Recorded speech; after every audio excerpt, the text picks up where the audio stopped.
Hey there all you cool cats and lazy dogs. Today we are going to take a look at the Canon CN-E 18-80 lens. Keep it locked.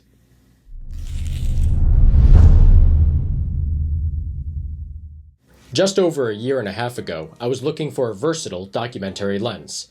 At the time, I was using the 16-35 f4 and the 25-70 f4 to cover my wide and medium shots. This of course requires carrying two lenses and switching lenses regularly while working. Ideally, I wanted one lens to cover the wide and medium range while using my 70-200 for the telephoto range. This naturally brought me to the Canon 18-80, which, to my knowledge, is the only fixed aperture EF lens in this range that doesn't require remortgaging your house. It was released several years ago as an affordable still and cine hybrid lens, and it admirably plays that role. The zoom range is perfect. 18 to 80 millimeters on an EFS camera covers most of the needed focal lengths for documentary and feature work. Because of this, the lens rarely leaves my C200, only to be swapped with the 70-200 as needed. This lens is pretty hefty, at just under 4 pounds and approximately 9.5 by 6 by 4.5 inches with the grip and hood, or just under 3 pounds and 8.5 by 4 by 4.5 inches a la carte. So it is heavier than the combined weight of both the 16-35 and 24-70 f4L lenses.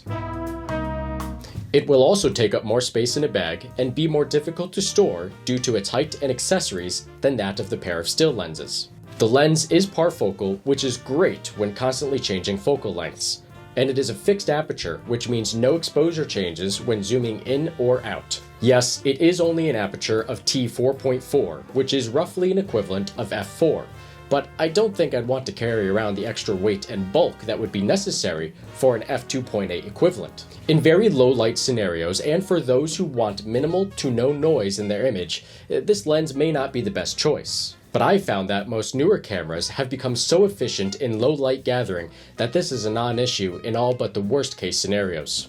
When paired with the C200, I've never felt underserved by its aperture. It is also very sharp, clinically sharp to be exact. For certain aesthetics, you may wish to soften the image in post. There is no hard stop with the focus, which is kind of a bummer, but it is an apparent technical compromise for the autofocus. The zoom and aperture rings, on the other hand, do have hard stops. All three rings are super smooth and easy to operate. The focus ring has just the right amount of throw to accurately pull focus, which I've always found to be a difficult task on my still lenses, which typically have a much shorter throw. The zoom ring is damped enough to create a smooth zoom even without the servo enabled, and the aperture is great for quickly changing depth of field for either creative or exposure control.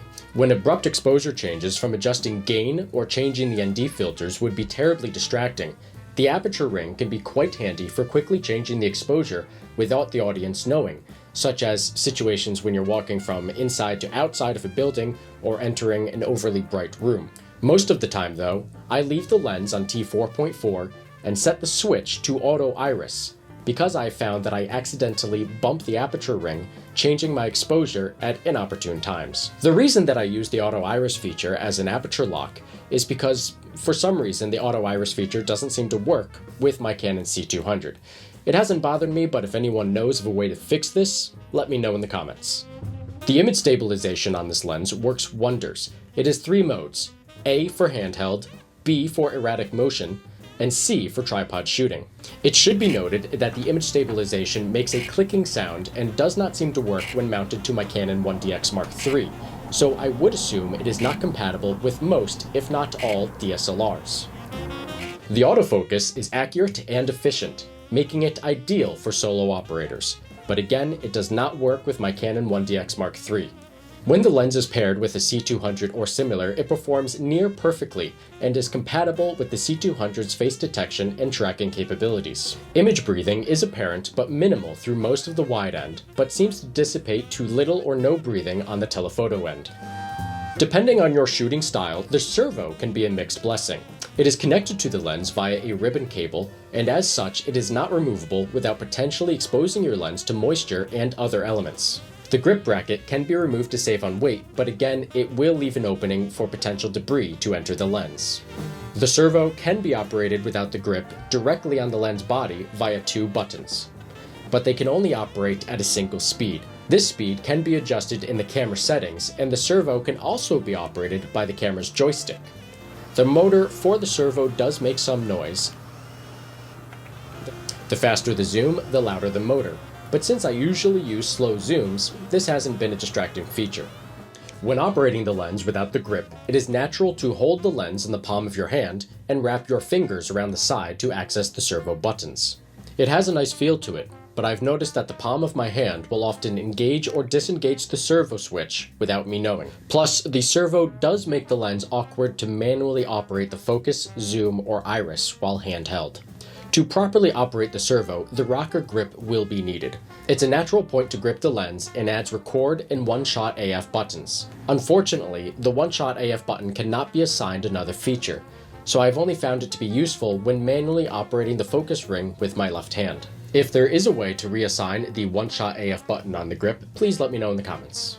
The rocker switch is smooth and precise, making the lens much more versatile for run-and-gun work. The grip simply attaches to the side of your lens, requiring nothing more than the spare change in your pocket as a tool, and then oriented to your shooting style. It does have a plastic and cheap feel to the body, but so far has held up to my abuse. Oddly enough though, the grip does not come with the lens and will cost about $500 independently. But for the most part, when the lens pops up on used classifieds, it seems to be sold with the grip. Unfortunately, the cable that connects the grip to the lens is a straight cable that protrudes downwards. It will act as an obstruction for your hand while shooting, prevent the camera from being placed on a flat surface, and get in the way while you're trying to operate on a tripod. As such, to use this grip, the Zacuto cable adapter is an absolute necessity. With that in mind, even the Zacuto adapter will cause some discomfort while operating handheld or over the shoulder. And because of this, I have to wear a leather glove in my shooting hand so that I am not distracted. There are many times I wish that I could remove the servo altogether and operate the lens unobstructed manually. The inability to remove the servo grip altogether for certain shooting applications and the design and placement of the grip cable and port make what would be a near-perfect hybrid lens into something more of an unsatisfying compromise. That said, the servo is a great addition that I've missed from many of my still lenses when doing video production. The ability to zoom in and out of a shot while filming is an excellent and most welcome filmmaking tool. The lens is incredibly sharp and great for handheld and shoulder work due to its superb autofocus and image stabilization. But its biggest selling feature, and the reason that it rarely leaves my camera, is its focal range. The 18 to 80mm range is perfect for much of my documentary and feature work. Because of this, I can focus on capturing the shot without worrying about missing the moment during a lens change. And for that reason alone, this lens has become an invaluable tool in my filmmaking kit. This concludes my review of the Canon CN-E 18 to 80mm Cine Servo lens. I hope this has been of assistance to anyone looking to add this lens to their loadout. Feel free to like, comment, share, and subscribe. Until next time, this is Alexander Calder Spinelli of Longbow Media, signing off. Catch you later, cool cats.